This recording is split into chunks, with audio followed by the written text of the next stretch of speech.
Здравейте! Аз съм Пламен Андонов, а това е българският криптоканал.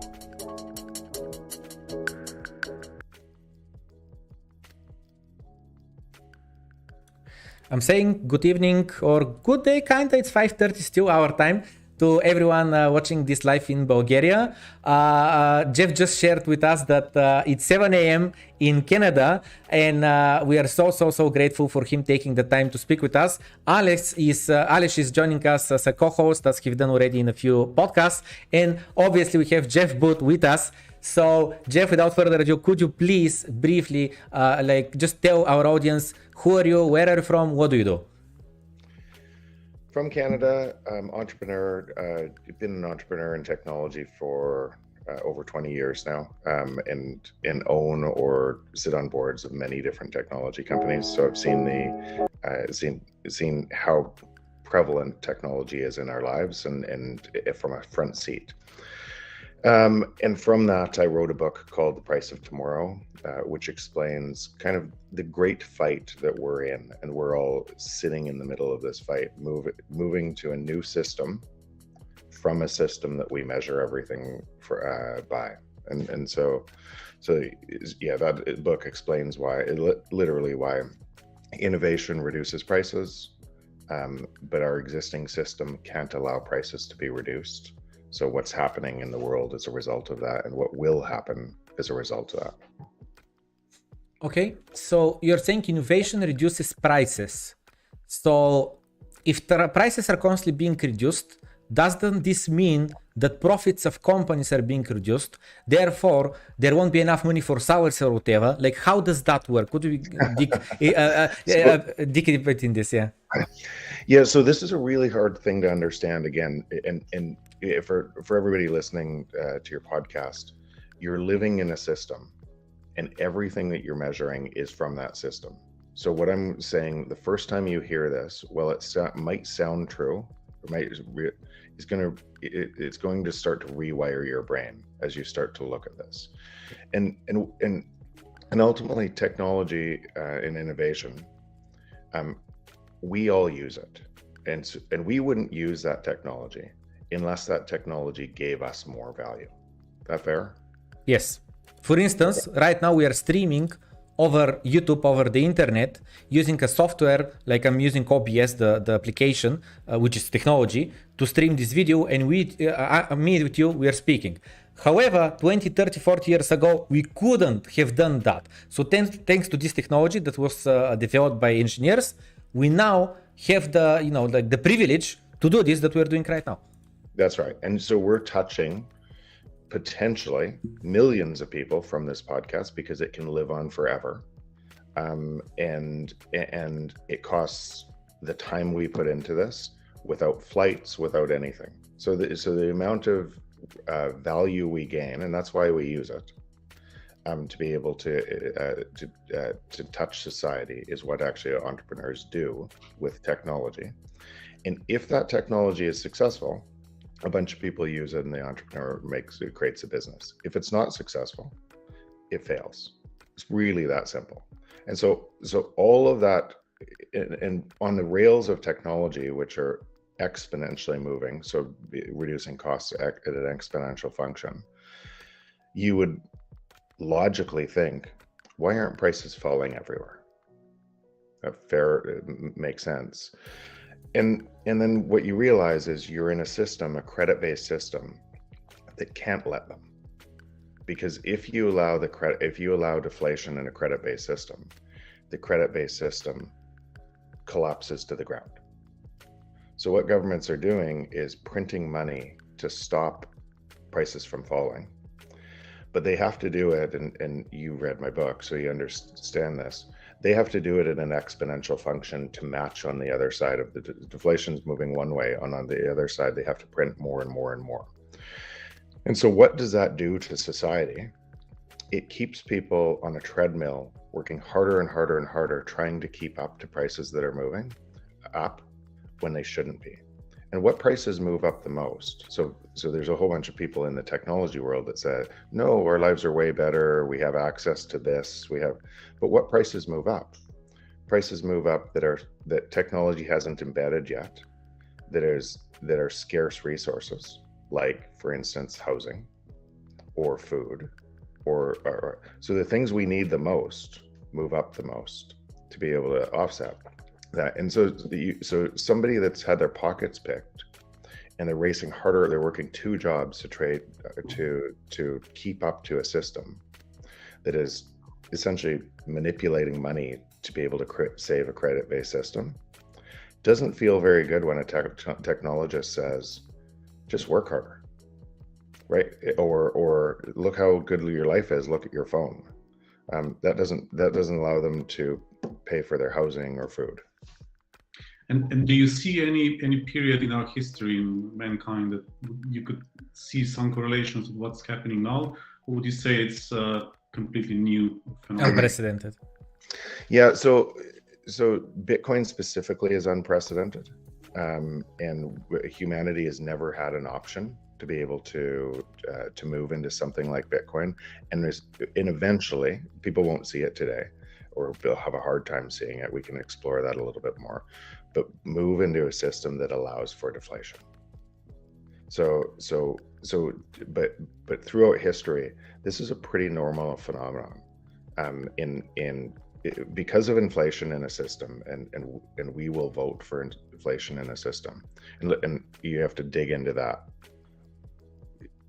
Why is there inflation in a system? Why do we build an inflation? Why do we build a system of economics worldwide that requires inflation?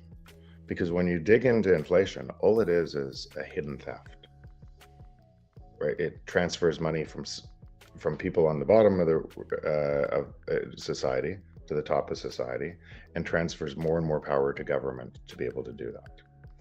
And we don't vote for inflation. We think we need it. We think 2% inflation is okay, and 5% inflation, oh, that's getting on the range, that's not okay, and 10%.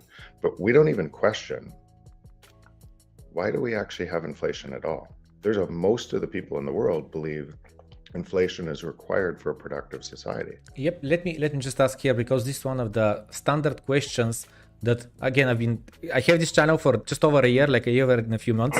This is a question that appears over and over and over again. And when someone asks it, I know he's new to the channel, and I know that he haven't watched my playlist. I have this playlist of must-watch clips that go through the most important things. And one of them is like, a world without inflation. And the standard question is like, but inflation is good, we need it, otherwise people are not going to spend, and therefore economy is going to collapse. All companies are gonna go bankrupt, and no one's gonna spend money, because why should I spend when tomorrow I can buy more things? So what's your answer to a question like that? Yeah, and remember, this is gonna go really, I'll try to answer it kind of at the top level, but it's deeper than that, tied to Bitcoin. At the top level, just think through that logically. Think through that. Would you still buy a phone? You buy a phone today, you buy a phone even though you know next year there's gonna be a better phone and more value. So why do you buy it? It makes no sense. Why do you use it? My answer to that is because I don't think that I will live forever. I think that I have limited span on this planet, and therefore I'll buy a phone right now because I need it. And yeah, I get it that I'll get a better deal in 5-10 years, but I still need a phone, so I'm just gonna buy it. Yeah, and Plamen, I'm not actually talking to you. I'm talking I know. I'm just your audience. But why would we use this right now? When we know this technology is going to be better next year? Why would we buy a TV? Why would we buy food? We know that later on we could get more value in our food. It's ludicrous to think that we will just stop buying everything when if there's a deflationary if there's a currency that allows for deflation. We will stop buying things we don't need. We will slow purchases. Potentially, but when you dig into that, and if you actually say, so the only reason I would buy is because somebody's stealing my money, because that's what it is, right? So if you have inflation, which is a hidden theft in the money, then what you're saying is the only reason that people buy things is because they're worried that people are going to steal money faster. And if you believe that, do you want society built on those rails? What would society look like? What would the world look like under a condition where there had to be greater and greater theft in money to trick people into spending, what would the rules of society look like globally, and where would that go? And if you look through the world, if you look through that lens, what's happening today, the rules of that credit-based system require more and more theft forever.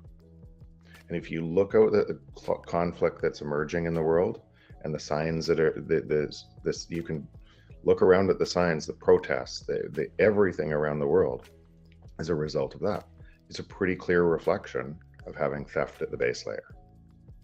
And we built theft. And so why did we do that? Why did we do that? We all want, and this is a greater we, me too, maybe not me, but because I know it. But human beings will trade this short-term incentive structure for a long-term one all the time. And they will trust a politician that says, I'm going to give you more for less. I'm going to give you more than I can pay for, and hide some of that in inflation. They will trust it all the time. We will trust it all the time.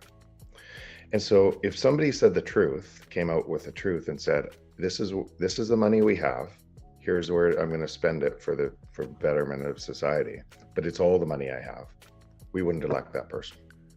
If somebody came out today and said, listen, this credit-based system will break, it's going to completely break, I'm going to have a non-credit-based system or a less credit-based system that obeys the laws of free market and allows the technology, the abundance of technology, to be broadly transferred to everybody else.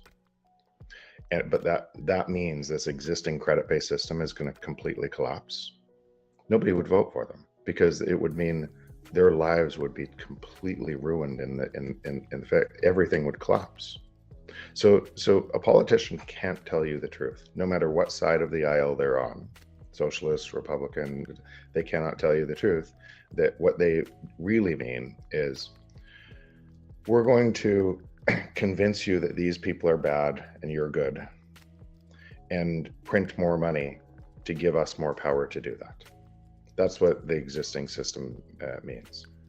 And unfortunately, we buy it, and we buy it over and over and over again.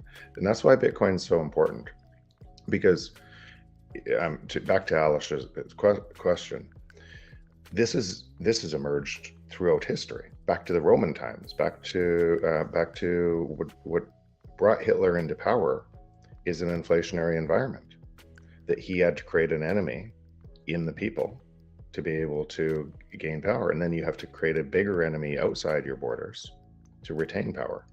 So this is a pretty normal phenomenon throughout history. And what we do when this happens, when these great resets happen and war happens, we trust people telling us a story like that it's somebody else's fault. So that's a really great risk right now in the world. It's a really great risk in the world, because that's what's heading, and most people believe what's happening. And that's actually why Bitcoin is also so important.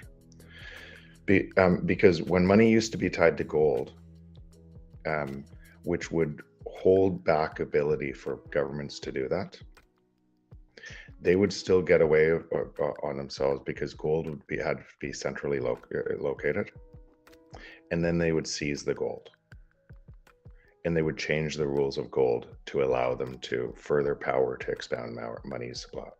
So if you look throughout history, gold used to be a really good anchor to be able to stop or slow that ability, but gold could always be seized because of needing to be centrally located, and you couldn't take gold around in your pocket, a gold bar around in your pocket, and shave it off to buy ice cream or something.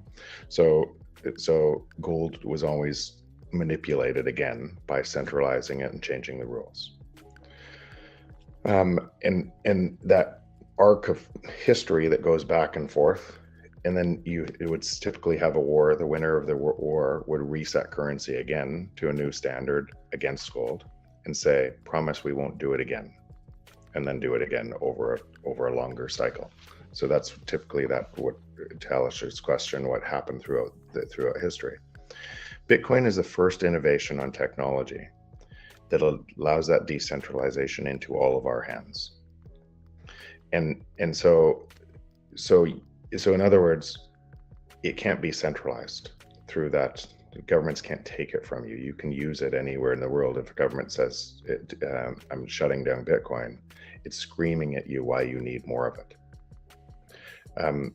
And so that allows a technology to be able to allow to move to a deflationary world, because we know governments won't allow that. And one question. So in history, every time this happened, it usually was quite local. Even, yes, Romans, they had a huge empire, but when it collapsed, when the hyperinflation came and when it collapsed, it was still more or less contained within the Roman Empire. When Germany happened, the hyperinflation was contained within Germany. But now it seems it's global, right? That's the I think the scary part at the moment. It seems like US is printing, UK is printing, Europe is printing. Like all the big economies. I don't have information about China, but China is as well. China. I said in a podcast last year, and a whole bunch of the comments were ripped apart. But now, if you look at them today, the comments, you would see clearly that the commenters were all wrong. But China, I said at the time that there's never been a country that's grown debt to GDP faster than China. It's staggering how fast debt has grown. And you have essentially a debt bubble, and a massive debt bubble in China that can't go on. It has to be reset. So when you see things like Evergrande and the cracks in the foundation of that, which would look like Lehman crisis in the US in 2008, and what must happen, because remember, if they allow credit to collapse, the entire economy collapses, because the entire system is a credit-based system. What must happen is they have to print money and do the exact same thing. All over the world, it looks the same. And I mean, does this? I'm not scared, but it makes me a little bit concerned. Because we know that Roman Empire collapsed after that. We know that Germany created World War II, right? And that's how it seems every time in history this happened. It ended with something horrible, or at least something bad. Do you think Bitcoin can prevent this? Do you think Bitcoin can manage it, or like to make it the transition smoother, not like so abrupt and something catastrophic needs to happen? So let's pick the doors, right? Door one, Fed stopped printing, all governments stopped printing. Every single thing resets to the ground. Houses might be worth $100 or $50, they're $500, because there is no credit. The system is based on credit, and there is no credit in the system, and it just keeps on unwinding to the ground. And people would have a hard time seeing that, but they might not have a hard time seeing that if they look in Lebanon or in what's happening in Turkey right now, or Venezuela. They might not have as hard a time seeing that. But if the entire system is based on credit and it starts unwinding, then credit bubbles, which is really, today we live in a Ponzi scheme, but we measure everything by that Ponzi scheme that is based on somebody pressing a button and creating, essentially when you press a button, printing more money, you're destroying your time, because all money is a construct for your time. We don't want more money. We want more of what we think money will allow us to get. We buy more housing because we put money in housing because we think we will retire better if we put money in housing. So that whole belief system on a credit-based system, if you allowed it to start to unwind, it keeps on unwinding. And what fills the void in that, if you talk about the social disruption, what fills the void and why governments won't allow that to happen, what fills the void is dictatorships that turn people against each other for another reason. So that's door number one. And so right now you can see the Fed starting to tighten, and you can see Bitcoin fell in the market by a bunch, and you can see NASDAQ fell all last week, and the Dow fell now last week. But that's just starting. And if that continues, if they tighten, which they can't, this will roll over, and it'll start unwinding, which would cause door number two. Door number two is, as I said in my book, this is a structural problem. Door number two is, I'm going to print money and way more money now to be able to try to push prices up. And that is keeping us essentially destroying our labor, keeping more people working harder and harder. Essentially, you turn people into modern day slavery because somebody at the top of the economic ladder can press a button, right, and create more monetary units and essentially divide your labor over and over and over and over again. So you work harder. That's what's happening. And it must happen to save the system. And so when you have that type of save to the system, then you have what you mentioned before, Alice, throughout history. You have the rich getting richer and richer and richer, government getting more and more control and transfer of control, the rich and the government kind of conspiring to say, okay, we have to control these rules for everybody else. And because most people are left out of that globally, and there's most people than the few, you start to have revolutions, you start to have people rising up against that throughout the world. So that's where we are in this cycle, unfortunately. And then where Bitcoin is, and by the way, if I said here's where I am on Bitcoin, it is, even though I said sometimes I think it's inevitable, and I do think it's inevitable, here's what I really mean. I have a vote with my time. And I have a vote with my time to be able to, every single idea we live in the world, from this to the technology we're using right now on the phone, was an idea in somebody's mind first. And if enough people believe in that idea, it moves and we live in a new idea, right? I use the iPhone example. BlackBerry was the old idea. We used to live in that idea and everybody believed it. If enough people believe in a world where the productivity gains move to society, and the people in Bitcoin get kind of what's happening is they're just moving fast. Their early people will get more of that wealth, and so there's game theory around that too. But if more people believe in that kind of as a way forward, then all of those people, me, you, many of the people that are listening to your podcast, will join this emergent technology. And their joining of this emergent technology is actually the thing that changes ideas and builds a bridge to the other side. Because we know this, one system there's nothing the system can do. Door number one, door number two.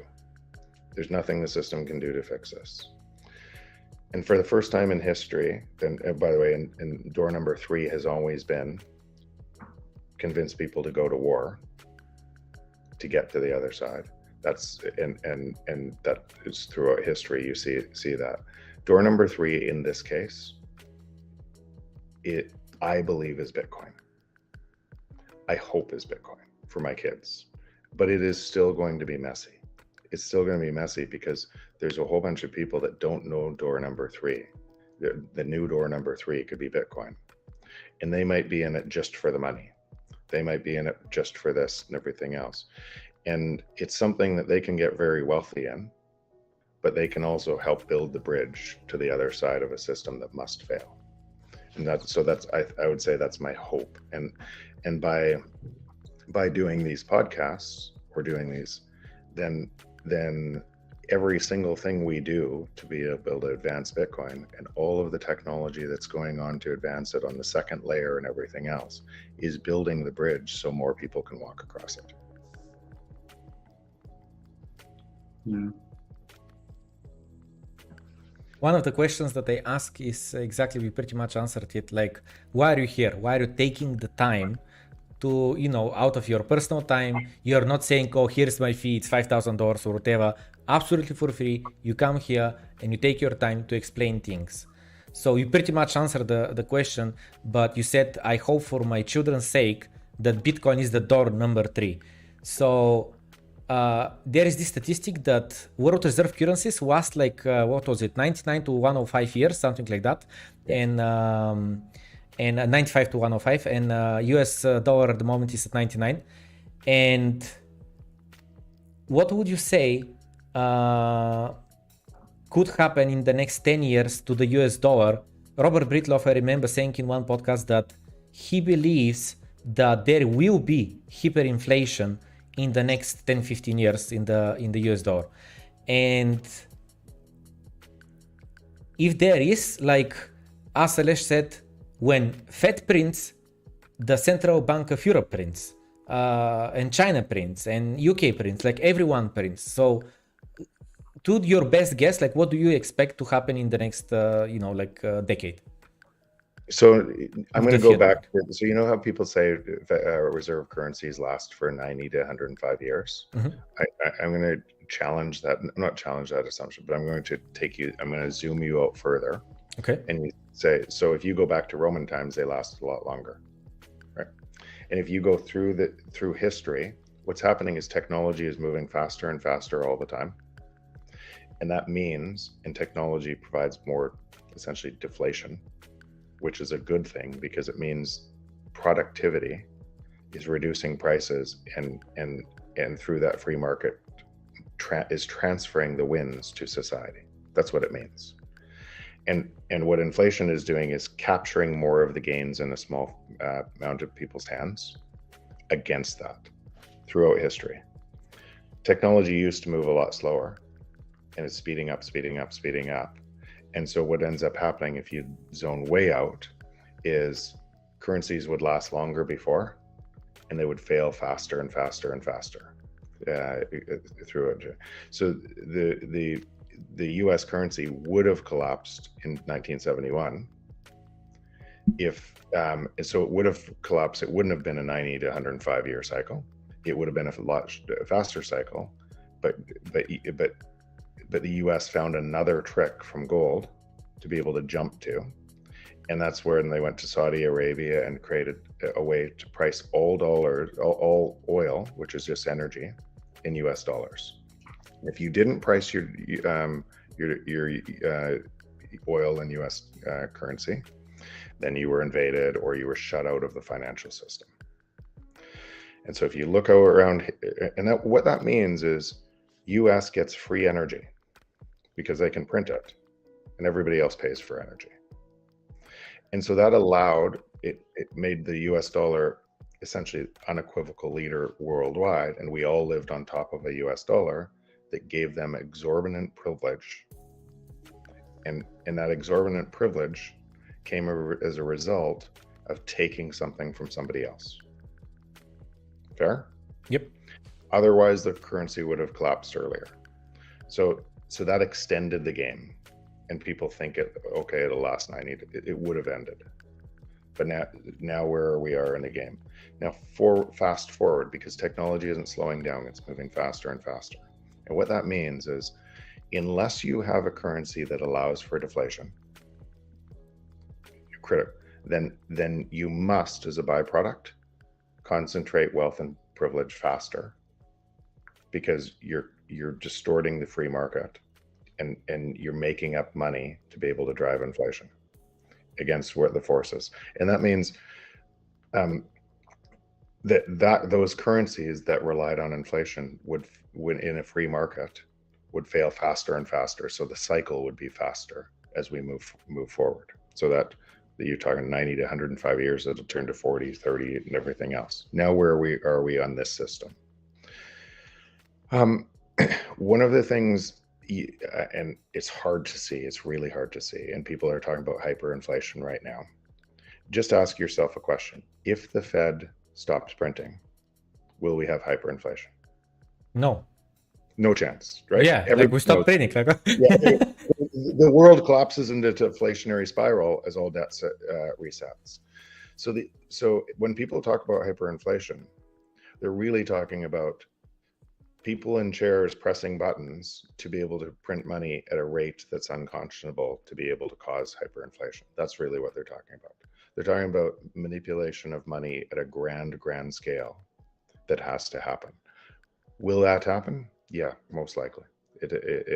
Most likely around the world, because if it doesn't, the consequences, nobody's going to be sitting in the chair and letting the consequences roll out to the world.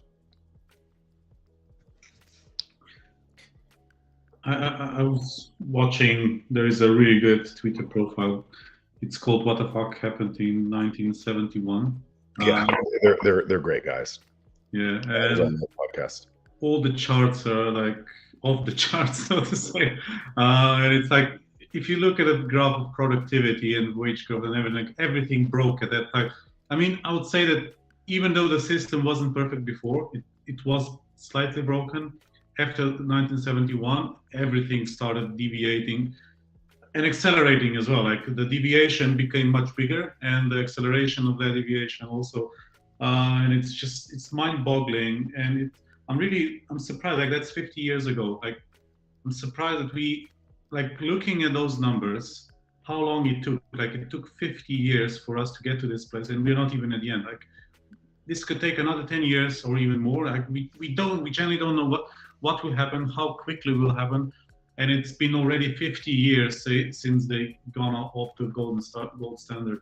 And it's really like. Yeah, Alash. But let's dig into that back to Plamen's question as well. So just imagine what society, your neighbors, everything would look like today if the Fed keeps for 2 months their policy. What if they raised interest rates? I laugh because they won't, but what if they did?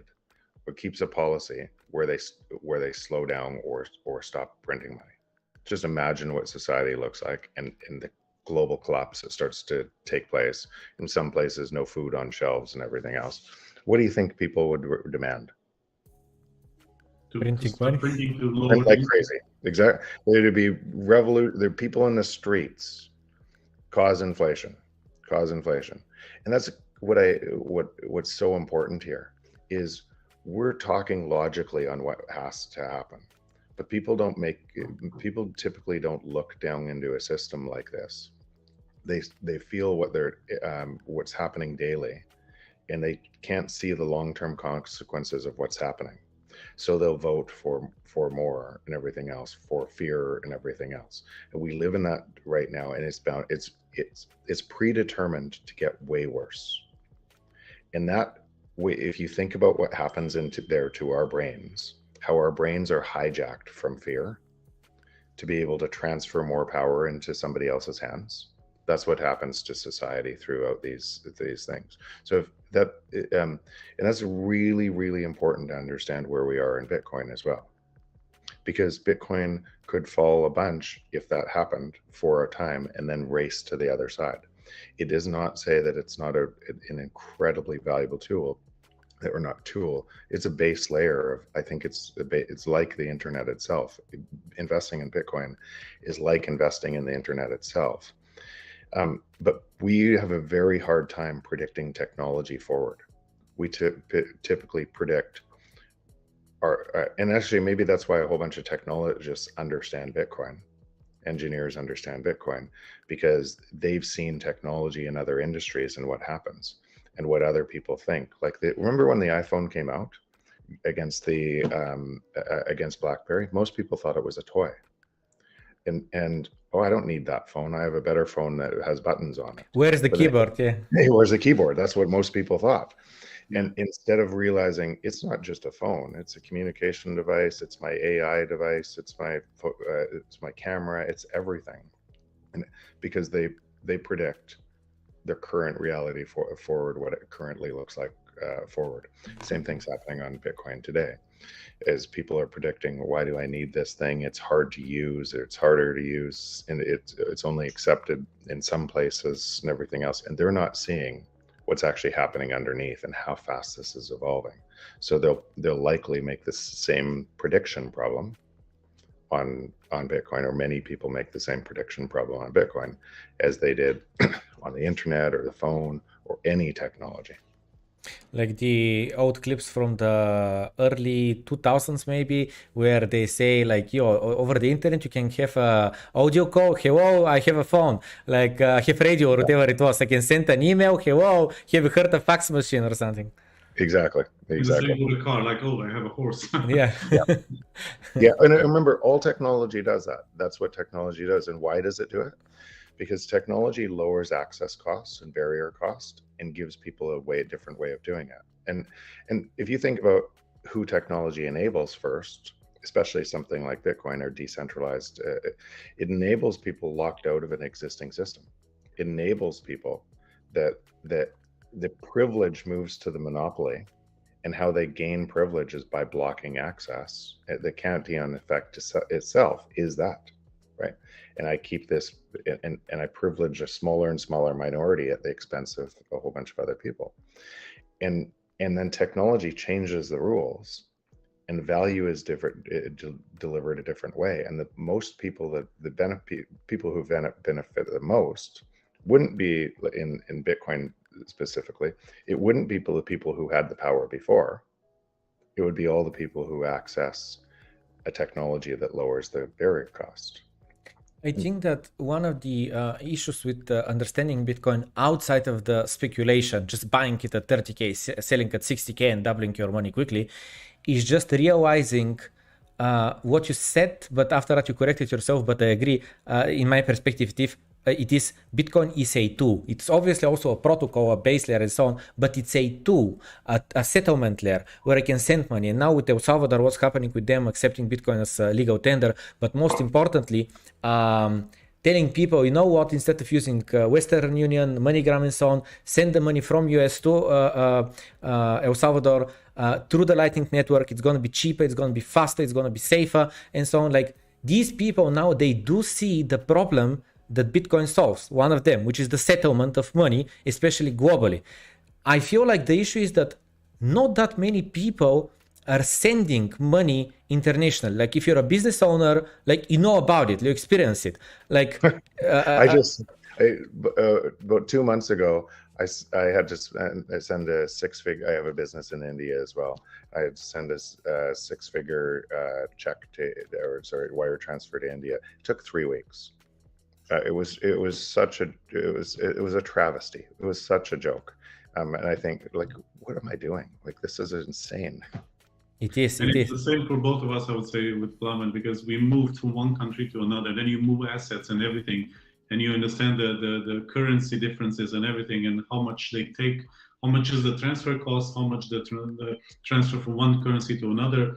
And it's insane, and a lot of people never like face this. But I would just like to come back to the previous point we discussed, because I think there's one point.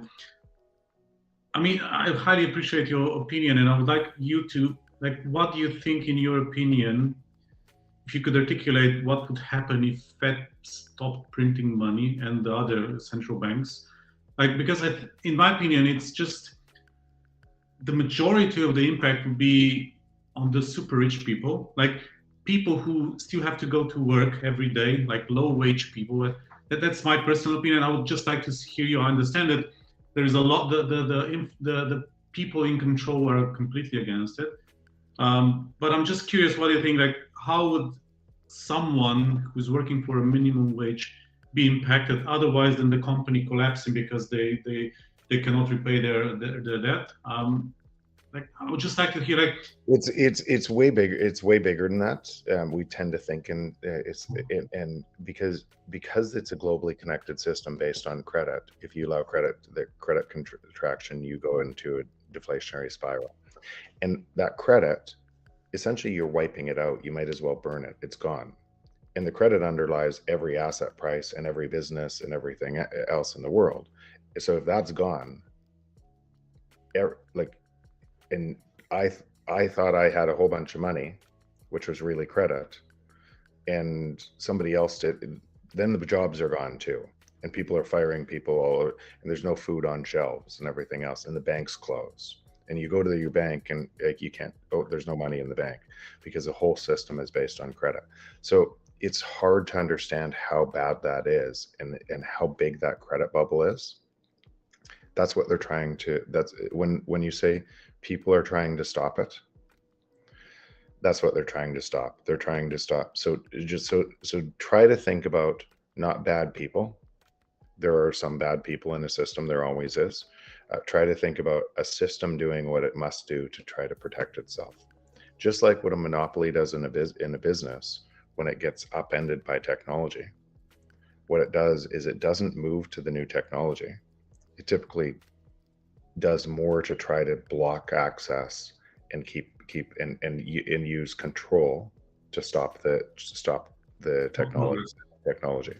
And so that's all you're seeing right now. And that control in the monetary system could look like this. I don't want to turn this into a conspiracy theory or anything else, but that system needs the population to believe in that system to be able to continue that system. And you need bigger and bigger, effectively, lies to be able to control that system. So it's built on corruption, and that corruption must continue. If you have corruption in base layer money, you must have corruption everywhere else. And for the system to keep going, that corruption has to grow at a greater scale. And so the system, global warming might be a good example of what's of a lie that's unsolvable through a system that must grow forever by manipulating your time. So inflation equals global warming. And if you overlay charts on what's happening in carbon, whether you believe in global warming or not, I would say I cannot understand why climate activists aren't fully embracing Bitcoin, because it's the only thing to be able to remove this problem, if it's a problem, from the world, because the inflationary monetary system that must grow forever by manipulating time, getting you to consume more and more, needing 2 jobs to be able to consume more and more, needing 2 cars for those 2 jobs to be able to consume, it's all predicated on pressing buttons and manipulating money, is global warming. Yeah. And just touching again, so I was reading what actually happened during the German hyperinflation, which groups were the most impacted and which were the least. And what's interesting is that the group least affected by the hyperinflation were actually the farmers, because people needed to buy food from them. So unless they sold the farm because the price went up and they thought, okay, I made so much money, I can retire. And then 6 months later, they found out that the money they sold for 6 months ago is worthless. Unless they did that, they were basically unaffected, which means, and at that point, the majority of people, I'm not sure how much the percentage, but I would imagine more than half of the people were farmers, at least the poorer people. And they were basically more or less unaffected from the hyperinflation. I'm not saying everything else that happened at that point, but just from that perspective. So I would mention, unless I understand you correctly, your point is that if you're a day-to-day worker, if you're living paycheck to paycheck, especially weekly to weekly one, like you don't care that much about inflation, because everything you make, you spend it, and the next week it's gonna be double the wage, but at the same value, and you still spend it, and so on, and it just, the ball continues rolling for you, and there is not that much difference. Is this what you mean? I mean, everything you own, like if you go in hyperinflation, if you own assets that are scarce, like houses, stocks, things that cannot be printed, so if you don't have fiat money, those prices go up. Fiat money goes down, and that's my personal opinion. And if the Fed stops printing money, obviously, if you're a day-to-day worker and you lose your job, then obviously you're impacted. But if you produce something that needs to be produced, and someone else will take the business and you keep your job because your job, the skills you have are in demand, obviously there will be some impact, but I think it will be less impact for that group of people than compared to people who have enormous wealth, and that wealth will just evaporate, and their lives will change forever. And those are the people that are clinging to the old ways, and they know that at some point it will become unsustainable, but they just try to prolong it as long as possible, because they know as long as it's going in this direction, the wealth is growing, and they can be buying additional assets that are scarce. So for example, I think real estate, for example, yes, prices can go up and down, but it still has value, but because people still need to live somewhere, and even though prices might go down drastically, it doesn't mean it's worthless. On the other hand, stocks can go to zero, fiat can go to zero. Like if the company collapses, those stocks are worthless. I'm just trying to say I think in both scenarios, I mean, like both extremes, I would say, not in the middle way, but like if it really go to the extreme of hyperinflation, the people that are, I mean, the poor people will be affected. I'm not saying that, but like people who have skills that produce something of value. Constant demand. Yes, constant demand. They'll probably survive, but it's a lot of also. It's not just the money. It's also how the government enacts certain things, how they manipulate certain things, like how they try to squeeze more and more. And as you said, Jeff, like that we're trying to squeeze more productivity for the same price, longer and longer and longer. Yeah, Alice, if you come back to that, and this is why it's so hard to see, and this is because we're measuring a system from a system. We go look backwards to historical precedents, to what did it look like before. And we're entering into a new world where it's going to look different. Technology is moving faster. Labor is coming out. Productivity has never been higher. We're not measuring productivity correctly because we're obfuscating productivity by printing more and more money. That productivity should be lower prices. Like, look at your phone and tell me we haven't had productivity gains. Look at this technology and tell me, like, look at how many pictures do you take today? Just recently I saw this 10 years ago. I heard this where they were saying instead of measuring GDP, which is the money that was changed hands for certain products, it should be the value that you got out. And to your point, what you just said about how many pictures now I can have on my phone, literally generation after generation, I'm literally upgrading my iPhone just because of the storage. Like I filled in the 100 gigabytes, I needed the 200, now I needed the 500 and so on. So yes, I'm getting so much value, and it's not about the price of the phone. Like the value is there regardless what the price was.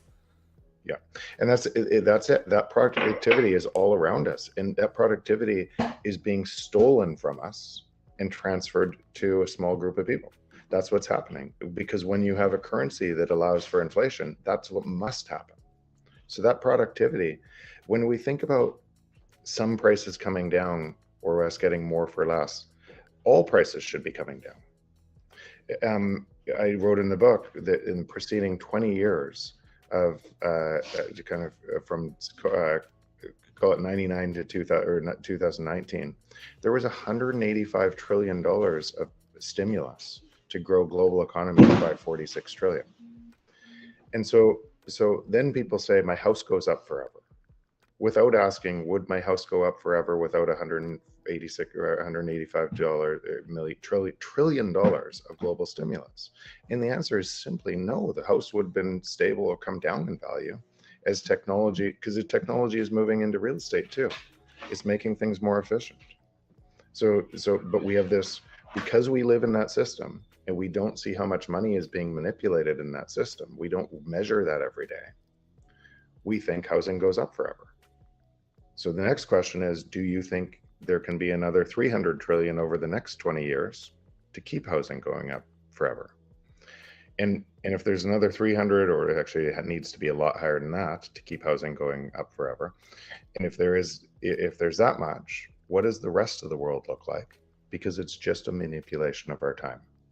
And so that's what's so hard to see, because we live in that world and we measure everything from that world. So it's a measurement problem. It's like the goldfish in a bowl, not knowing that there's an ocean, land, anything else. They just see the room. And that's, you could say that's us in the existing system, not able to even see what we're talking about in the new system. And that new system is still early, Bitcoin. It's still early, but it's emergent and it's growing really fast. It looks like the internet did in 1997. And if you think about the growth rate of what's happening in wallets on Bitcoin, Lightning Network, and everything else, Google wasn't a company in 1997. Facebook wasn't a company until 2008. The iPhone didn't come out till 2006. So if you think about what happened on top of the technology rails of the internet and when it happened by the same growth rate, you can extrapolate what's happening on Bitcoin and what will happen in Bitcoin by that same growth rate.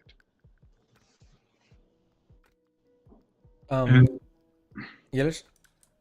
I'm just thinking, I think we all agree that Bitcoin is a threat to the entities that more or less control the fabric of life on planet Earth. Do you think they see it as a threat, or do you think they? Yeah, for sure. But again, because of the game theory on Bitcoin, both globally, both regionally, globally, us, everything else, the exact same game theory is happening. Some people see it as a threat. Some people see, if I go early, I can create untold value here. And how do I create untold value?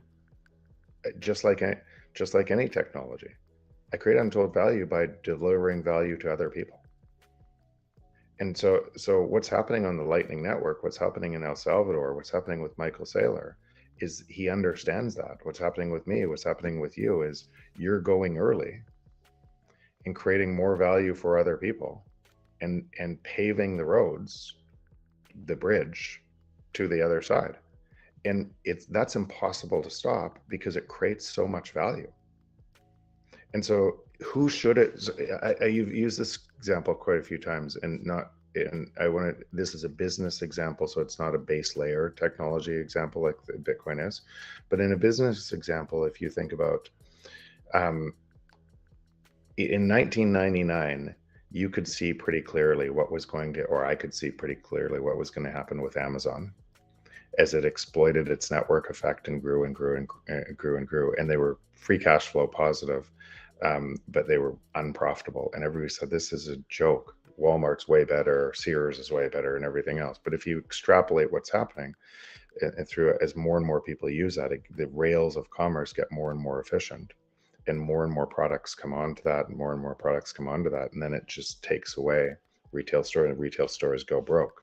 It's a network transition from one system that we used to think that the only way to get products was to go to the store and see what somebody else chose. Billions of products available, but the shelf only could have, call it, even big shelves, 100,000 products in Walmart. And so they had to hire a whole bunch of people to sort through the billions of products to be able to determine what we wanted. And then because it was the only place to go, we bought what they sold us. So we only saw a tiny little bit of the fraction of the entire market. And it reinforced on itself. And we thought, wow, these guys are really good pickers. Look at what's here today. But we only saw a fraction of the piece. Who were the first people that went to Amazon? Who were the first suppliers who went to Amazon?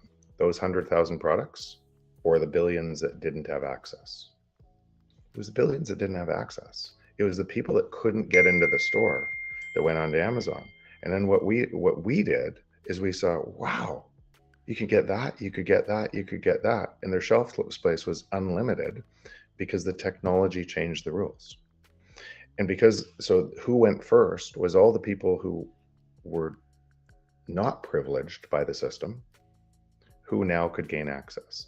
Same reason why people go to YouTube, content creators go to YouTube and disrupt a media industry or TV. Same, because they didn't have access through TV. Now you have a technology that I can upload a video, and so you have, what ends up happening here at the very highest level is technology lowers their access costs. The incumbent has no way to stop it. And the people most unprivileged by the existing system move to the new system. So through that lens, is it any surprise that El Salvador went first? It's no surprise at all. Is it any surprise that that when you see this, when governments try to shut it down in Pakistan, it grows faster, or in India, it grows faster, and everything else? Because the people most hurt by an existing system will move to the new system first. And so in the US, what you have is you have state control too. And so now you have game theory happening at a state level, because there's states that, Texas and Florida, versus California and everything else. There's going to be a fight in the States nobody's going to shut this down without revolution on the streets, right? It's going to be very hard to globally at a high level shut this down when it privileges a whole bunch of people. And when I say a whole bunch of people, us, more of us understanding what this is and building to it makes it stronger. I would like to pivot the conversation towards something that I wanted to make a case for earlier, which is what are, to me personally, the two problems that Bitcoin solves. One, I said just the efficiency of the settlement layer. The second one is pretty much what you just spoke about. I would like to read 3 tweets that so this channel has the podcast, which is once a week usually, and it used to have 5 daily shows through the week. Now it's 3 daily shows where I just like choose content that's Bitcoin related or economy related or crypto related, where I go over things. And I'm trying just to be not just like, you know, like crypto, where is it going and so on, but just about mindset. And there is this tweet that says, the state generates income as follows: taxation, stealing from the productive class; inflation, stealing from the poor; debt, stealing from the future. Another tweet: it's hard to imagine a more stupid or more dangerous way of making decisions than by putting those decisions in the hands of people who pay no price for being wrong. And then there's a picture of Jerome Powell and Christine Lagarde below. And the third one is by Dan Held: when governments fear the people, there is liberty. When people fear the government, there is tyranny. And I go through these tweets because we talked about the settlement layer, the efficiency of the Bitcoin Lightning Network, and the settlement that where you truly control your money. And I would like just a bit to dig a bit deeper into, if there is no new money being printed, if there is set amount of money that just circulates, and let the free market decide where to go. Just recently, someone from the audience asked, like, I don't get it. If we have, let's say, a car company, let's say Tesla, or doesn't matter, and they're producing cars equal to 10% of all the money in circulation a year, and 7% of that, 7 from the 10% is their expenses. So 3% is their profit. Over 10 years, they're gonna generate and keep 30% of all the money in the circulation. And then, like, so this is gonna be a monopoly, or they're gonna steal all the people's money. And how a world with a fixed supply money could work, and where is the role of free market? And that's it. I just feel like this is one really important point to take home. So again, I hope I do an okay job at this, but this is actually one of the key assumptions that Bitcoin changes. So why couldn't gold actually, because of the transaction time on gold and the auditability on gold, you're not, you built a second layer on top of that was a credit-based system. And that credit-based system had to expand and expand and expand to drive inflation forever. And so when it expanded too far, it reset typically through war. Or take back the gold so we can expand further, or then reset through war. And that's what typically happened. And so again, and I go back to even deeper than that, why did it happen? It's because we would allow it to happen, all of us, because we would say, oh no, it's too bad. We don't want the failure of a market, when the market was really reliant on manipulating money in the first place. So we would vote for people to allow it to continue. And that's where we are in the current cycle. What Bitcoin is, because it settles every 10 minutes.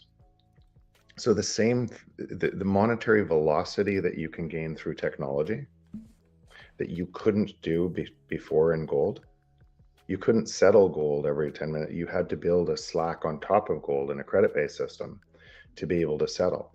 And then you had to trust people who would audit that system against the gold. And so it got, but Bitcoin settles every 10 minutes. So you could have almost unlimited monetary velocity because of the technology. And that's the change. That is the change that is such a change from the historical precedent. You have decentralized money that's in all of our hands, and we're all that nobody controls, and and a monetary velocity out of technology that it can allow the same money to move around over and over and over and over and over again without limit, without building a massive credit-based system on top of it. Why do you think big names like Warren Buffett, I don't know, like just Bill Gates popped up in my head, or let's say Charlie Munger and so on, why do you think that they trash talk, I would use the term, Bitcoin? And there is this question from the audience: if you can orange peel anyone, who would you choose? Well, the first question, how many people in Walmart saw Amazon? And how many, sorry? How many people in senior management of Walmart? Yeah, saw Amazon? I see. No, and when they did, what did they say about Amazon? So it's pretty simple to see why if your privilege in a class of people is gained by, even if it's gained by corruption of money, what you would read every day and why you're so smart, you wouldn't go down to it's because of corruption of money. You'd rather believe it's because I'm so great at making money, and I'm really good at buying assets that always go up in value without going. You wouldn't want to believe what I'm saying, and all of your friends in that neighborhood would reinforce how smart you are, and you probably wouldn't even read other things that would bias that opinion. So it's pretty typical for us all to be influenced by our groups, and us not to see. That's actually why technology changes the rules so drastically, and that people that are stuck into an old framework can't see the new framework, partially because it entirely mismatches against their framework and all of what their friends have told them. It would be a really hard thing, all they're reading. And then once they eventually do see it, many of them see such a risk to everything that they are that they cannot accept it. And so every technology, every single one goes through the same thing. Throughout time, technologies go through the same thing, and the people most privileged by the existing system are typically least privileged by the new system, unless they adopt it early and understand it, unless they can question some of their own biases. So I don't think this is what you would say. And by the way, I know many people in the system, in the existing system, who have such a hard time understanding what I'm saying. So, and they're not bad people. They just don't see it. Every day they're around people that say, wow, you're the best entrepreneur I know and everything. And it feeds back, and they're the best entrepreneur because they bought 200 houses that month. And those are going up as a result, and rents are going up as a result of somebody else taking money from somebody else. So, but they don't see it. Sorry, and then the other question was if you could orange peel someone to truly for him to understand Bitcoin, what it stands behind, what problems does it solve, who would you choose and why? It doesn't actually matter, and that's for me. I would actually rather orange pill millions, thousands of individual people who can be helped the most out of this. And when I say how inevitable this is, or when I think about it, we are all choosing. I'm choosing. Make no money from this. Don't. It's all free time.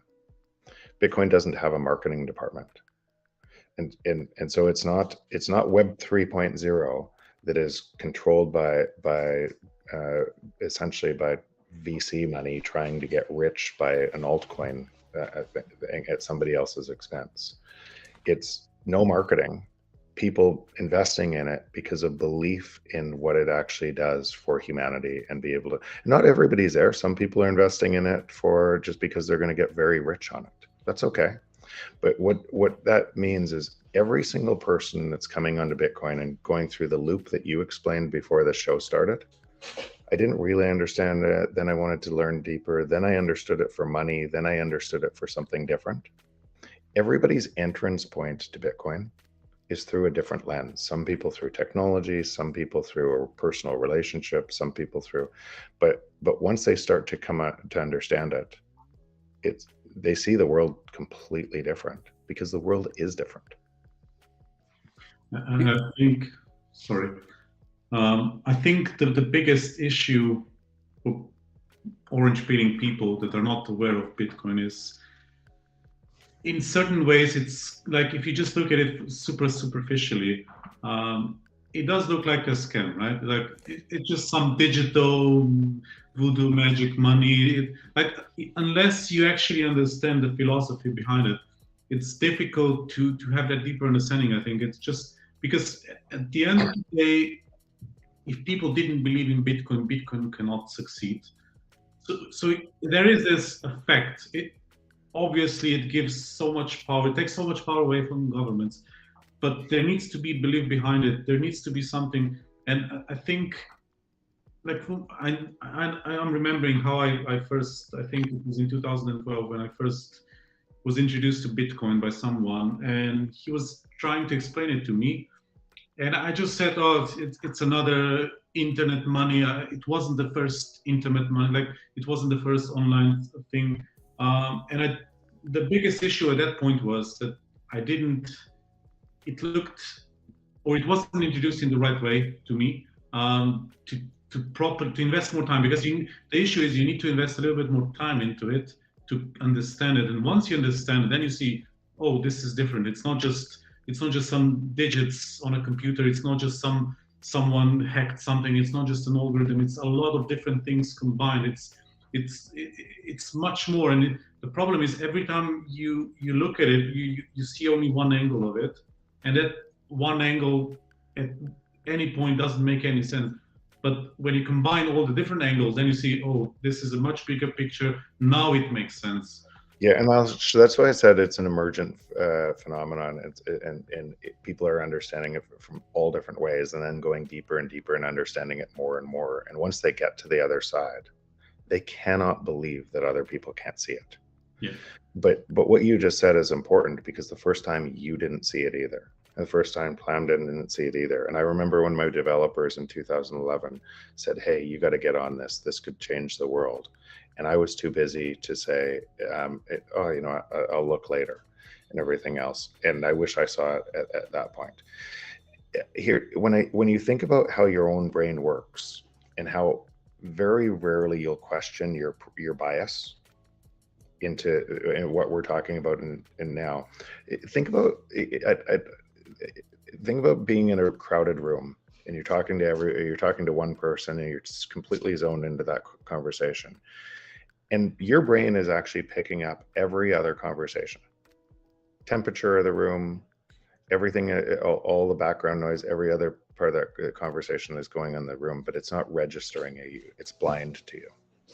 And then somebody says your name from across the room, and all of a sudden you're completely tuned out from the conversation you're in, and you're trying to listen to the other one. And they didn't even say your name. They just whispered somebody else. And all of a sudden your brain's picked up on the other conversation. And what that says is most of the stuff in our world doesn't register. It only registers in our consciousness when we've picked up on it. And so when Bitcoin is first mentioned, because it's so new and it's different than every other kind of system that we believe in, that's what ends up happening. It's like, it's novel, but we discount it typically. And in other words, it's like in that room, you don't hear that, you don't hear the voice. You don't hear somebody say your name. You don't hear all the background noise. And as more and more people talk about it, and that's why I say it's emergent, more and more people talk about it from all different angles, all of a sudden you start to, okay, maybe it's something that I should pay attention on it. Then I looked a little deeper. That's really interesting. I'm going to look a little deeper and everything. And as people are making that journey, they're walking across the bridge that they're creating. That's actually what's happening with humanity and Bitcoin today. But it's so hard, and there's not one thing. There's so many different things. But it takes it takes time. And that time is when I think about that emergent phenomenon, the same thing that most technologies face, the internet faced, Amazon faced, Google faced, that what could this be is us walking across the bridge and understanding it. And some people walk across the bridge early and some people later. Earlier, I smiled when you said about marketing because a friend of mine actually asked me that. Why don't see advertisements for Bitcoin? Like, why don't they advertise? And I said, like, it's the internet. Why doesn't it advertise itself? Well, because it's a protocol. You can see advertisements of internet providers, of crypto exchanges, but not a freaking Bitcoin. Like, it doesn't make sense. They want to sell you Bitcoin to make volume through them, generate some fees, but Bitcoin doesn't have a CEO, doesn't have a marketing department and so on. There is this joke that you pick up the phone and you're like, hello, this is Bitcoin? Anyway, so on Alex's point though about believing in Bitcoin, I don't think that the word is belief. I think it's about understanding.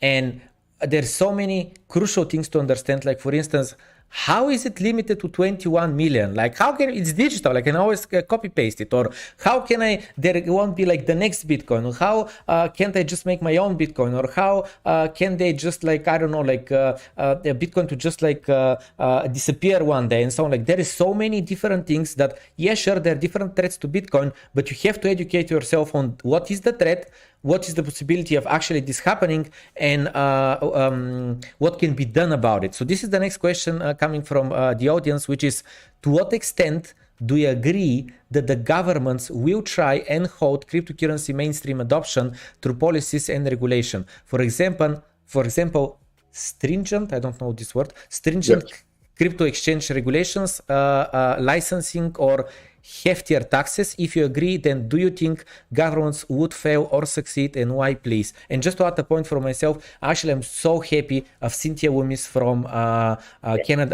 from US, and also the mayor of Miami and New York battling each other, who is going to be the crypto city of US. To me, I think that we are behind the point of no return, where it's over. Like, Bitcoin is not going to be banned. There's too many Americans that have it. There's too many people.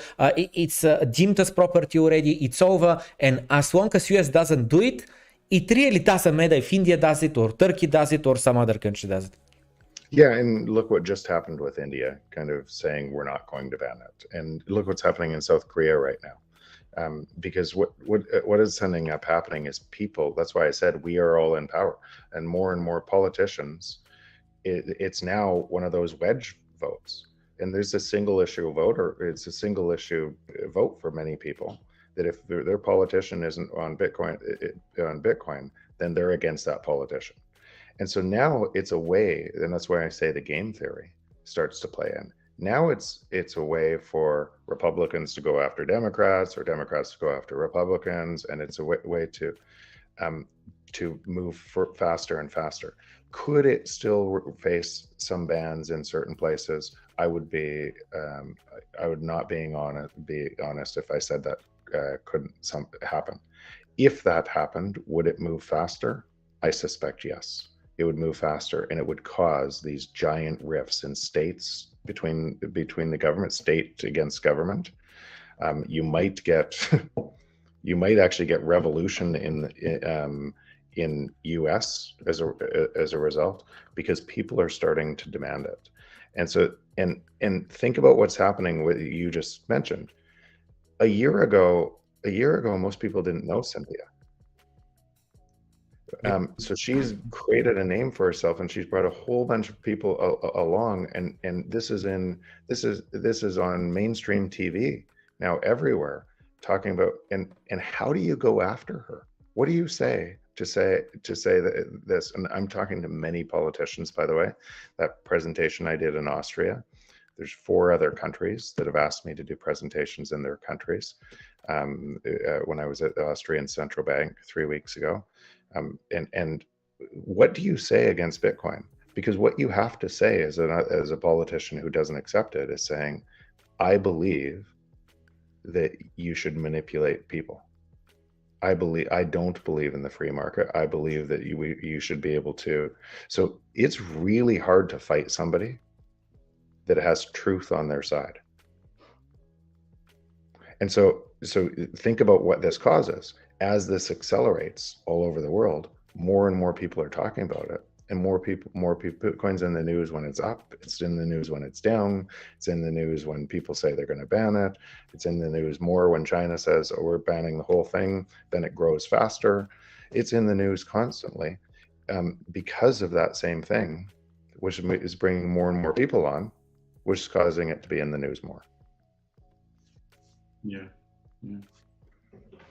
There was this saying about the infrastructure bill that it's this thick and there is like 2 lists of paper on it about cryptocurrencies, and that was all that we talked about on the news. Yeah. And what do you think about the emergence of the for example, different, so I don't know how to explain it best, but for example, you like ETFs and other instruments. So you have those financial instruments slowly being developed around Bitcoin. And yes, they provide exposure to Bitcoin to certain institutions, but they also make, like, you can be exposed to Bitcoin without actually buying Bitcoin to an extent that exposure can be Bitcoin to the whole market cap of Bitcoin to an extent. So yeah, I'm gonna take that at a different level than specifically your question, because I think just about anything building to it is good news. And the reason I think that is, think about all the things that we're building to the internet, and think about the first .com collapse and most of the businesses that failed in there, and you had a bubble and everything into that. There will be many different instruments that don't work. There will be many, but the free market moving to it and which instruments are the better ones and everything else, every one of them reinforces the primary protocol. And some will fail. Some businesses on the second layer of Bitcoin will fail. Some exchanges might fail or get regulated or what have you. But all of them are building on top of this network that's making it stronger and stronger and stronger. And that knowledge of what works, what doesn't, El Salvador's Bitcoin bond, the way that that's going to come out, really, will it be successful? Won't it? Will Bitcoin City be successful?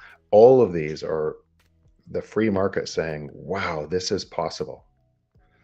And the next one, even if that fails, the next one that says, oh, they just missed by this, and they tweak it and something else and change something, will be radically successful.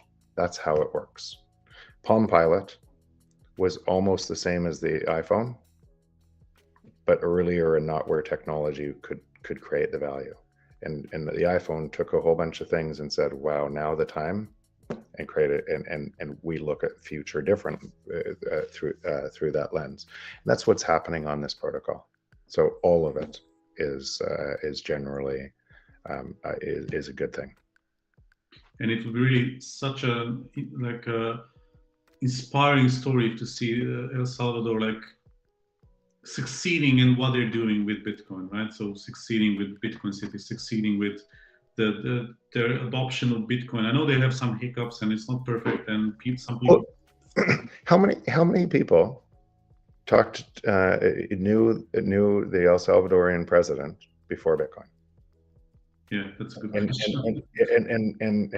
And El Salvador is in the news nonstop now. What do you think what do you think tourism looks like in El Salvador? I know I'm going next year. And so how much money is flooding in as a result of Bitcoin? And that's kind of and so what will happen? And how does the IMF stop that? Right? And so again, technology that lowers access costs and gives people a value that they didn't have. How do you stop that?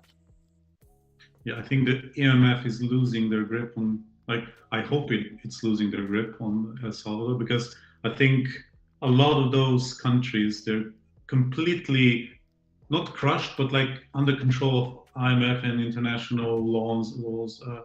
But as soon as they're not relying on that anymore, we can truly see, because I think there is not a single country at the moment that has complete freedom to do what they want. So even though there's sovereign countries, they're still under influence of different entities which are above countries, I would say, to a certain extent. And if there is a single country that can tear itself out of that grip, that would be like a completely new story, I think. But keep in mind how long this was in the works in El Salvador beforehand, and what's in the works right now in a whole bunch of other countries. And even if it's not in the works at moving it to kind of a currency, which it is in the works in many other countries, I'm sure of it. It's in the works to ensure they have Bitcoin mining, ensure they have, so they're collecting Bitcoin right now and enabling it and everything else. And so you're finding this moving so fast across the world. It's literally, that's why the only difference in this time, which is a huge difference, is monopolies always fail the same way. Monopolies fail because technology changes the rules, and they try to protect their old wins through the same rules, and those same rules require more control. But technology is because it opens the door for everybody else, it moves the other way.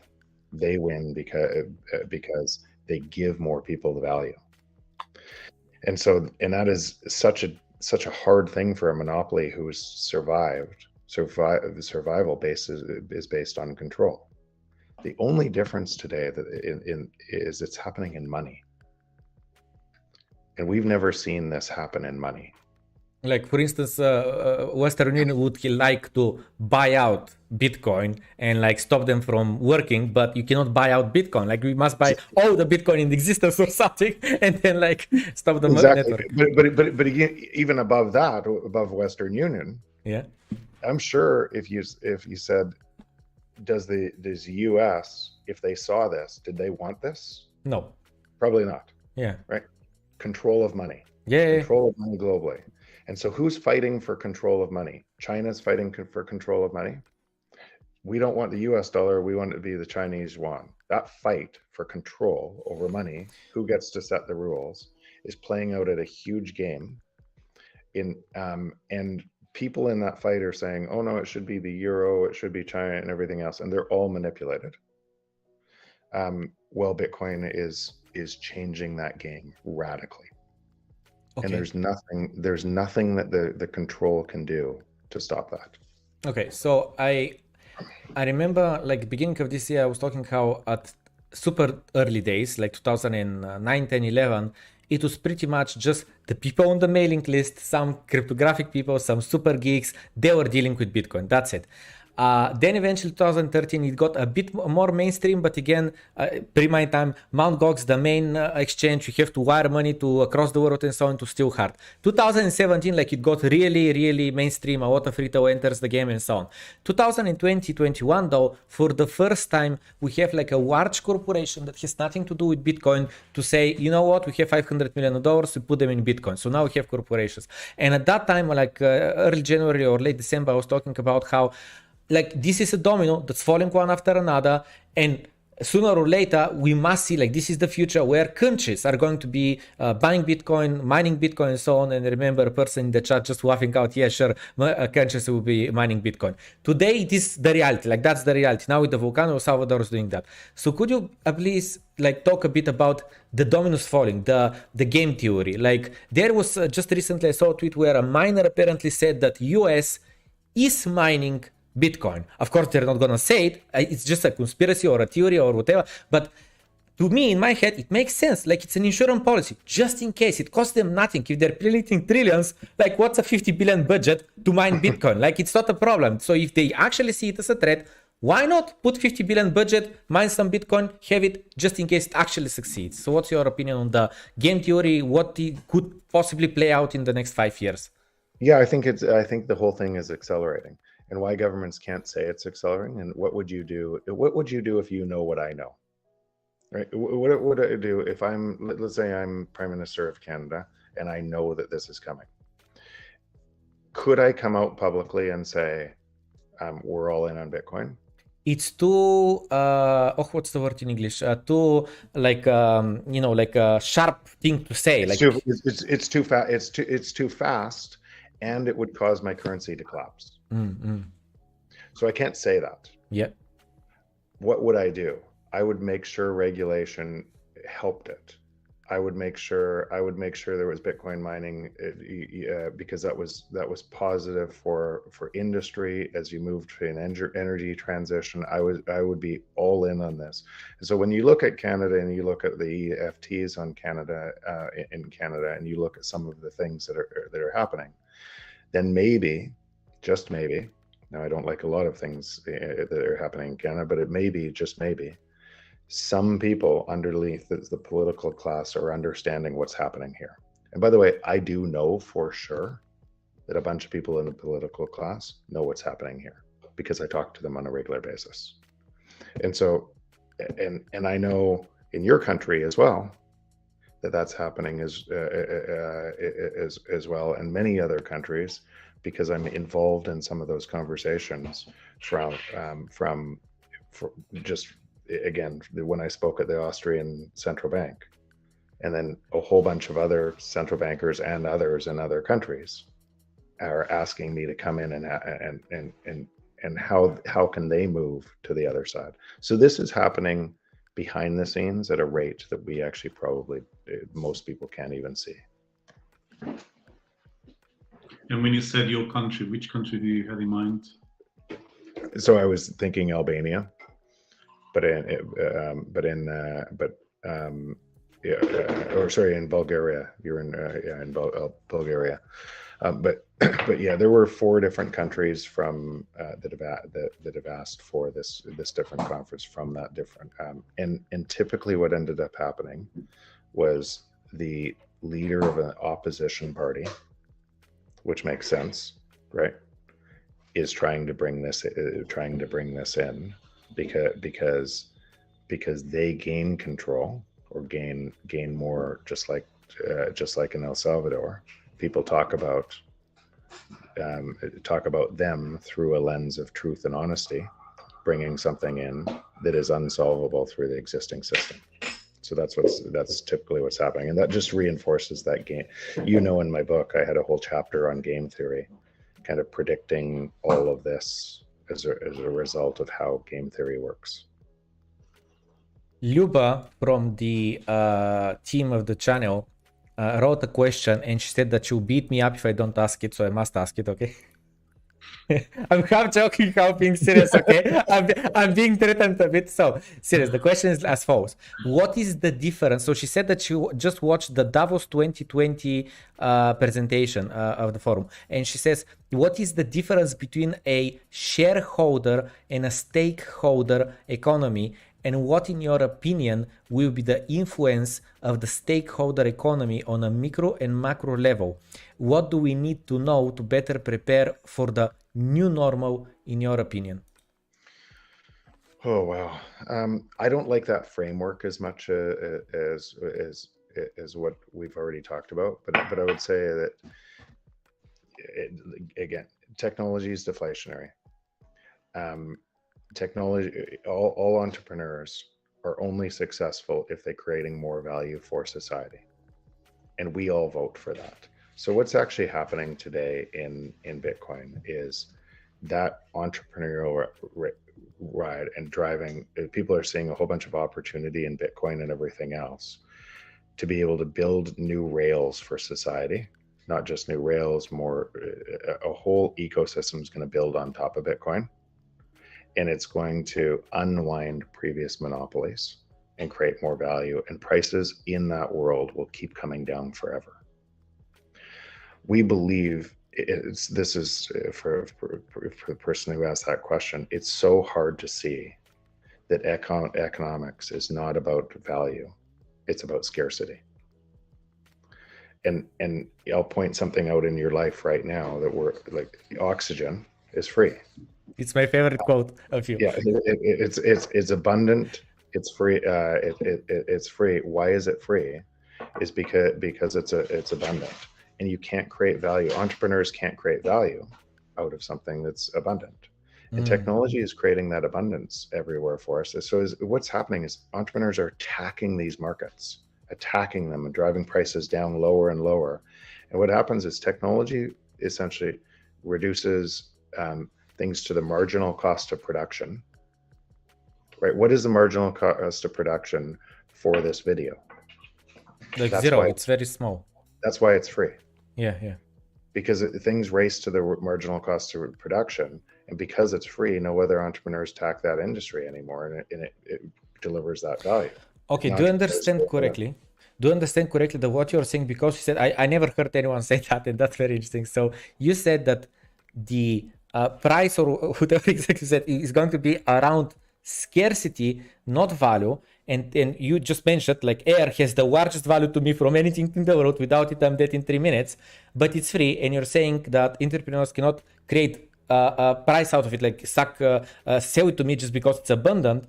And therefore, if I understand your point correctly, let's say real estate, especially flats that can, like we can stack more, will go down in price. But let's say a rare art, like Mona Lisa or whatever, would remain high value because they're scarce and no technology can replicate it.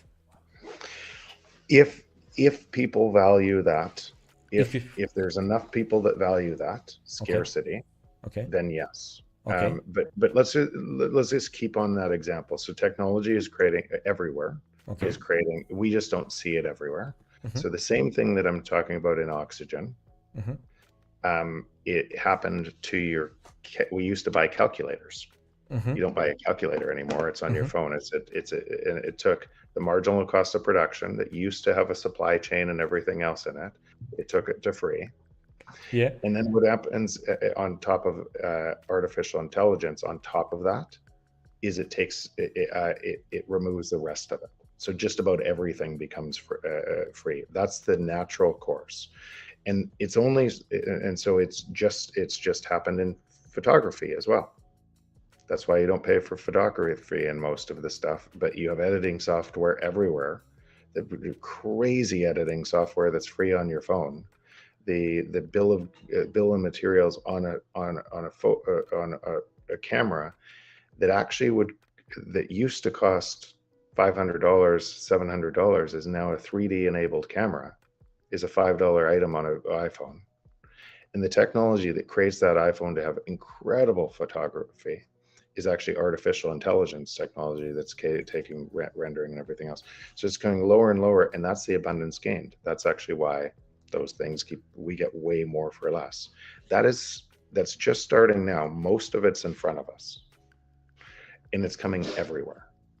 Okay. If you try to stop that, and so what a free society looks like is that, and our time goes up as a result of us not needing a whole bunch of useless jobs, to pretend we need the useless jobs to keep up to that happening in society. Prices fall at the same rate as jobs come out of the market, as entrepreneurs go after industry after industry after industry to try to deliver you more value while the prices keep falling. The only thing that I've seen from a monetary standard that allows us to get to that is Bitcoin.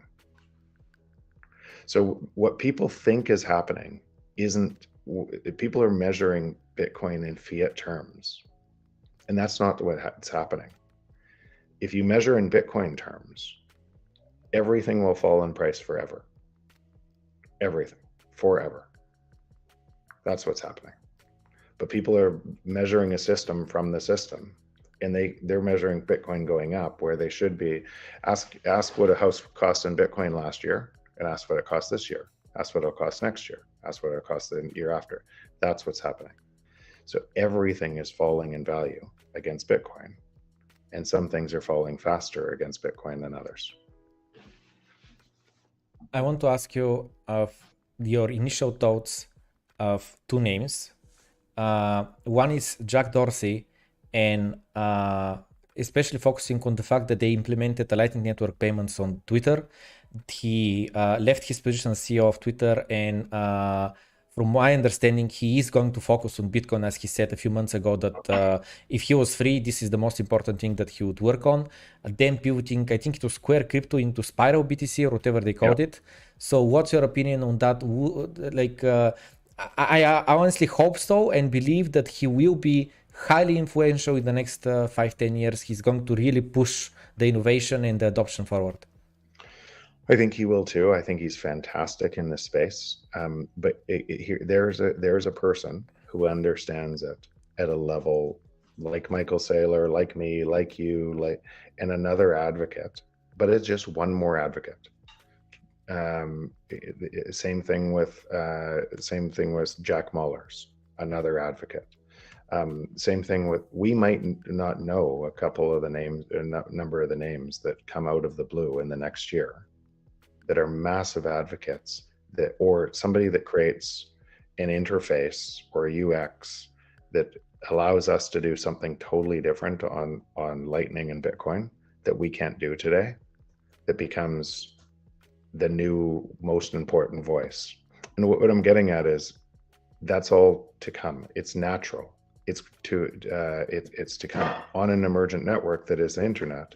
We didn't know in 1997 anything about Larry Page and Sergey Brin. They were a couple of engineers in school who saw the internet in a way to be able to create a search engine that came out in 2000. We didn't know their names. That when you have technology that is doing this, and what it means to a whole bunch of people that can build to that technology to provide more value to other people, it almost doesn't matter who. It's going to be a whole bunch of people. And the second name is Elon Musk, that his company Tesla and SpaceX put money from their reserves in Bitcoin, not in Dogecoin, even though he's constantly shilling Dogecoin. I feel like if he was a bit more, I don't know, serious about it, or he was not that trying to be funny, I don't know what he's doing exactly, or maybe he just feels like he shouldn't be endorsing Bitcoin too much. I don't know what he's doing anyway. But I mentioned him not because of the Bitcoin, but because of the other point about deflation and technology making us more efficient. They just recently posted this job ad again about their DuPet, TyPet, I don't know how is it called, but their newest robot, and they're just saying we are experts in AI. We have these self-driving cars, and you want to bring that AI now to additional tools. And when I think of him, I can't not think of the Neuralink chips. Like, I honestly believe that this will really push humanity and productivity to the next level, because if I could write an email or do a quick browser search and so on, just like this, with just thinking about it, instead of having to unlock my phone, open the browser, type it in, like, I'm so slow. And he gets it. And if this technology actually works out, I feel like productivity is going to just explode. Therefore, deflation. So I have a hard time with Elon specifically, because I went back and forth with him quite a bit over a year ago. And in fact, I said somebody who thinks in first principles and understands technology, it's impossible. It's impossible for you not to understand why Bitcoin is important. So I said in a public tweet, I said that came out and said, I predict you'll be buying Bitcoin by March, and then he bought it in February. And so a whole bunch of people retweeted that interchange and everything else. And I know his CEO of Neuralink really well, friend of mine. I know a bunch, and I know he understands what we're talking about. So why did he back off, and why is he talking about Dogecoin and everything else? And that's where I think what happened is the monetary base when he came into Bitcoin, including BlackRock and everything else, said they were going to sell down his shares if he didn't back off, and he blinked for money or credits and everything else, and his entire business might have failed as a result of losing the credits and the monetary base. That's what I think happened. I can't say that for sure, but I think that's what happened. And when I think about somebody who should know how important this is for humanity, because you cannot have a system that runs inflation against a system without blowing up the world. It's for somebody who should know to change path for money, and then a whole bunch of Dogecoin memes and everything else after that, that hurt a whole bunch of other people. I've lost all respect. And so somebody with that much influence and power it's actually why Bitcoin is so important. If you believe that anybody should have that much power over humanity, then put the face on the person you should have total control with artificial intelligence they control the money, artificial intelligence, all productivity, and you're a pawn in the system, and think that they might not change their mind over time. Determine who that is that you think that should have that control over you. That's where the existing system goes. Mm-hmm. And there's a whole bunch of people in the Bitcoin community who would say nobody is more important than another, right? It has no leaders, there's some influencers and everything else, but don't fall in love with your heroes. It's because of this. It's because we humans throughout history have proven ourselves pretty capable of changing our minds, and you don't want to aggregate that much control into somebody who could change their minds. You need, that's why on something as important as a monetary system that is really just our time, Bitcoin removes that from that human greed, bias, corruption, and everything else, and puts it in the hands of everybody forever. And so if I go back to Elon, I sent out a tweet after that, and I was actually supposed to be on a show, Lex Fridman, that was taped in April prior to Elon coming out, and Lex and Elon are close, everything else, and I know the whole group of people there because I know, and it was about Bitcoin, why it's important. But when Elon went the other way on it, Lex stopped that interview. It was already didn't put it out, and put out a whole bunch of altcoin ones instead. And what do you think? We all heard the news that Elon sold a bunch of stocks right now, right? Do you think that could change? Do you think that was his just, okay, I just need a little bit more time to exit, and I'll have stability, and I have more freedom to do? And do you think he'll change now, or do you think he just like? Maybe. But again, it doesn't much matter. Like, he can do what he wants and everything else, and if he comes in, a whole bunch of other people will come in. But in a long-term game, it actually doesn't matter. No, I absolutely agree with what you said. I wouldn't orange pill one person, like some very important influential person or whatever. I would like to orange pill millions or billions of people that are retail. And I absolutely agree. When I was talking about Jack Dorsey, this literally what popped up in my head, how, what was it? You either die a hero or you become a villain. And I mean, in Elon Musk's situation, I also believe that he was just pressured. And to be honest, even tweeting about Dogecoin, if you're checking Reddit and cryptocurrencies, there a lot of people came to crypto, realized why it's important, what it stands behind, what is decentralization, what is being able to control your own private keys, thanks to Dogecoin. So there are some people that just believe Dogecoin to the moon, one day $10,000 I'll be rich, but there are other people, I don't know what percentage it is, but that are actually, that's their orange pilling actually. Dogecoin is their orange pill. Right. And then they look down more and more, and why does this? Yeah, that's the point. On an emergent type of technology like this, people are going to come on, and all of these things create more and more information roads to be able to come onto Bitcoin to understand it. Yeah, I think even if it's not, Dogecoin is like one of the best known memes, but like any other cryptocurrency, even Ethereum, everything is putting more exposure to Bitcoin as well. Putting more, like, even if you buy it, just okay, I want to make some money, and then it's like, and then you bought it, you sold it, you made profit, or maybe not, it doesn't matter. But you already in that ecosystem, you start looking at it, you start following people who are in this ecosystem, you start reading things, you start thinking about it. And I think even though if someone starts with Shiba coin or Dogecoin or whatever, at some point, they start thinking also about Bitcoin. Why is Bitcoin? Why is it the ecosystem? Like, and I'm not saying everyone will fall for it, but it definitely increases exposure to Bitcoin as well, in my opinion. Yeah, agreed. Luba has two more questions that I would like to go through quickly. What do you understand under the Great Reset?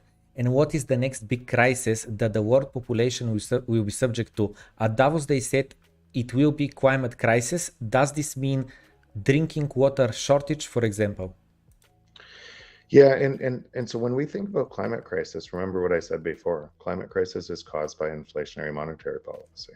So it's a story of climate crisis that we believe in that is unsolvable through printing of money. But that printing of money, and we talked about it a little bit, whether you don't print money or you print money right now, if you print money more and more, you're going to create more and more. If you let's say climate crisis is a thing, it's really important environment, and I would just say it's a thing from this very nature. You can't grow forever in a system with finite resources. So whether you believe climate change is a problem today or tomorrow or everything else, it's pretty evident you can't grow forever on a system with finite resources. But our existing credit-based system must grow forever. And which is kind of so let's now say, okay, then the existing system must create climate change, and whether it's now or later and everything else, let's explore why people would believe that you would have to, oh my God, I'm seeing all of these weather events more and more and more, and it's in the news, and it's reinforced why it's tied to climate change. And that reinforcement comes from the power that you're putting into the state to give more power to be able to create more climate change. Because I'm on a whole bunch of boards that solve food production, that solve everything else, and agriculture, a bunch of different industries, and they give us way more for less. Some of these boards and some of these technologies, some of them are early, some of them will come out a little later, but some of them are entering mainstream now. And I can tell you for sure, they all reduce the cost and give you way more for less. So they're all deflationary. That's the natural market. But what must happen to those technologies is you must offset the gain by printing more money, or the system collapses. So what that means is you print faster and faster to be able to stop automation and technology from giving more for less, and you put more power in government. But as a consequence, more people are forced to work harder and harder to keep up to prices that are rising forever. And a consequence to that is they can't afford those prices anymore, and they're going around the monopoly board, and they can't pay their rents, food, and everything else. So you got to print more money to be able to give those people money to get around the monopoly board. So when they go past go, and they used to get $200 and go around the monopoly board, now 400 isn't enough, and 600 isn't. So you have to print more money to be able to get them around the board. And that system equals climate change. Yet will people believe that system equals climate change, or will they believe, whether we just had tons of floods here, there's a lot of people who believe climate change is on us right now, and we must print money faster to stop it, when in fact it's the printing that is causing it. So what's the great narrative? What's the great narrative that will convince people that it's okay to print money? There could be a bunch, because if they don't print money, people will demand they do. That's why these conversations are so important. That's why I volunteer my time on podcasts such as these, because if people understand what they're dealing with and what this could look like, if that one person that comes on from your show, there's a whole bunch of people currently leading influencers in Bitcoin, including some of the names we've talked about today, that their orange pilling was my book. It got them to start looking at this from a different angle, that then they really came. And it doesn't really matter what it is, but it matters more people start to understand this, because it's unsolvable from the existing system. This is why earlier I asked this question, but it kind of went under the table, about why you're here, like why you're taking from your personal time. From my understanding, because it's such an important issue, it's not being talked about on the mainstream media, at least from the angle that we're talking about it. It's not being taught in schools. No one is giving it the attention it deserves, and at the same time, like someone must do it. And the issue that I'm having is that a lot of people say, but of course when you have Bitcoins, you're going to talk good about Bitcoin and so on. Like, it's not like that. Like, who do you want to... I don't need money from Bitcoin to, so I have a whole bunch of businesses. Wealthy beyond anything I need from the existing system. I'm in Bitcoin because, and I wrote the book because my kids won't grow up in a fair world or in a world that looks like the world that I grew up in unless we have a change in paths. We're dealing in a system change, a massive system change, going from one system to another system, and it's hard to see. It's really hard to see. I could care less, for me personally, if Bitcoin went to zero. I care a lot if Bitcoin, because if Bitcoin doesn't, if for some reason it wasn't successful for any reason, that, and I don't think that that's a probability at all, but if for some reason it wasn't, the world would look like a pretty dangerous place. The world will look like a pretty dangerous place, and I don't want my kids to grow up in that world. Yeah. And the third and last question from Luba is, do you think COVID was the effective way of the ruling circles to create a global stressful event, circumventing a global war, but achieving very similar effect: high debt rate, inflation, unemployment, insecurity, etc.? I think most people, and it sounds like a conspiracy theory, that like a lot of people would believe that, and a lot of people in Bitcoin would believe that. I don't think the existing power is, short of very small, not few people, is actually smart enough to put together something like that, to think about all of the negative externalities that it would cause to be able to control that. I really don't. I think it's just, but now that it's there and an ability to do it, again, system gets stronger. And a system, now remember, there's a whole bunch of money being made from testing. There's a whole bunch of money being made that is what would be measured as productivity, from printing money more, from testing, from COVID shots, from all of this apparatus that you're building, and all of the new jobs that you're taking from the free market to concentrating in government, that must grow. Otherwise, that part of the economy collapses, and there's a bunch of money there. And so what typically happens is it just keeps on reinforcing itself on itself. So here's a way to answer that question in about maybe in a more proactive way. If every single person that believed that and marched on the streets instead bought Bitcoin, they would have their freedom back tomorrow.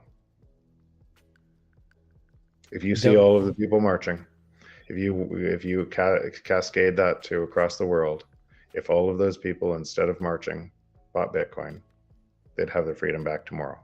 Like you said, like the tweet said before, what is the state fears most? When people have their power, and people have the power if they buy Bitcoin, and it's a way to stand up against that. And so all I think is, when I see all these people marching down the street, just go buy Bitcoin. The day after, like if everybody did that, the day after, it would change really quickly. The most violentless protest, as I call it. Literally, this is what I'm constantly saying on my streams, that I'm just unhappy.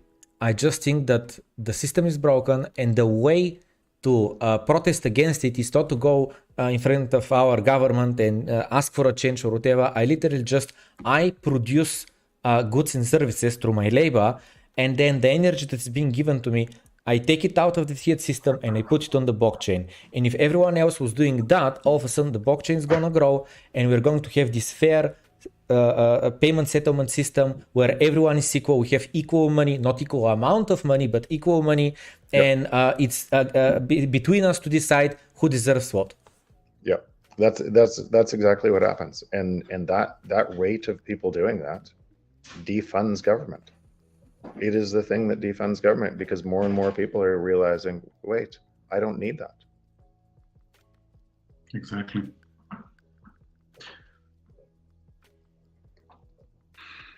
So I better run. I just have another. Yep. Another one. Thank you so much for taking the time to be with us today. I really hope that we gave perspective to our audience. You know how it is that children do not listen to their parents, right? They wait for someone else to say the same thing, and then they're like, oh, that makes sense.